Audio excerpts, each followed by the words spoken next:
2025-26-ը հայտարարվել է անվտանգ և ապահով կրթական միջավայրի տարի։ Հենց այդ խորագրով անցկացվեց Սյունիքի ուսուցչական մարզային համաժողովը։ Առաջին անգամ զեկույցով հանդես եկավ նաև Սյունիքի մարզպետի աշխատակազմի կրթության, մշակույթի և սպորտի վարչության պետ Մերի Գանդալյանը, խոսելով ներառական միջավայրի մասին։ Ամեն անգամ տարբեր հարթակներից միայն խոսվում է ուսուցիչ աշակերտ ներառման խնդիրը։ Ես իմ զեկույցում ավելի շատ բոլոր հարաբերություններն եմ ընդգծել՝ տնօրեն ուսուցիչ, ուսուցիչ, աշակերտ եւ աշակերտ-ուսուցիչ հարաբերությունները եւ նշելով, որ ոչ թե միայն տեսականորեն պիտի նշվի ներառականության մասին, այլ յուրաքանչյուրիս գործողության մեջ պիտի երևա այդ ներառականությունը։ Համաժողովի ընթացքում քննարկվեցին ոչ պակաս կարևոր թեմաներ ևս, ինչպիսիք են հոգեբանական անվտանգությունը, թվային և մեդիագրագիտությունը։ Խոսեցի հոգեբանական անվտանգությունը դպրոցում թեմայով, ինչու այդ թեման ընտրեցի, որտեղ թեման շատ արձիական է եւ ոչ միայն այստեղ ես ելույթում նշեցի դպրոցականների, սովորողների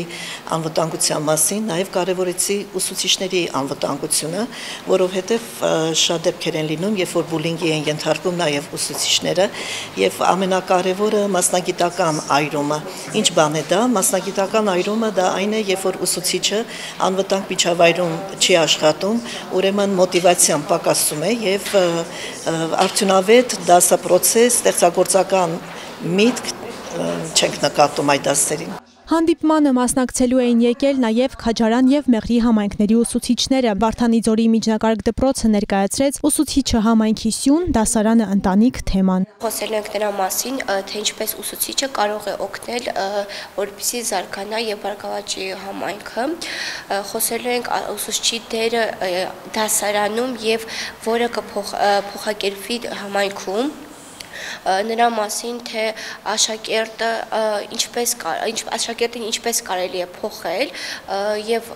ավելի դրական կողմեր ցուցաբերել։ Մերի Գանդալյանի խոսքով համաժողովը կարևոր է հատկապես երիտասարդ ուսուցիչների համար։ Փորձի փոխանակումը ավագ սերնդի մասնագետների հետ կօգնի աշխատանքն ավելի արդյունավետ կազմակերպել։ Երբ սկսնակ ուսուցիչ էի, այդ ժամանակ չկար այդ հնարավորությունները նույնիսկ մեր վաստակաշատ փորձառու ուսուցիչներին լսելու։ Այս հարթակում նրանք ոչ միայն լսում են, նաև մոտիկից ծանոթանում են եւ կարող են հանգիստ շփվել այդ մարդկանց հետ։ Բոլոր ուսուցիչները ևս մեկ անգամ զգացին իրենց պատասխանատու աշխատանքի կարևորությունը։ Միջոցառումն ամփոփվեց խմբային աշխատանքներով եւ հավաստագրերի հանձնմամբ։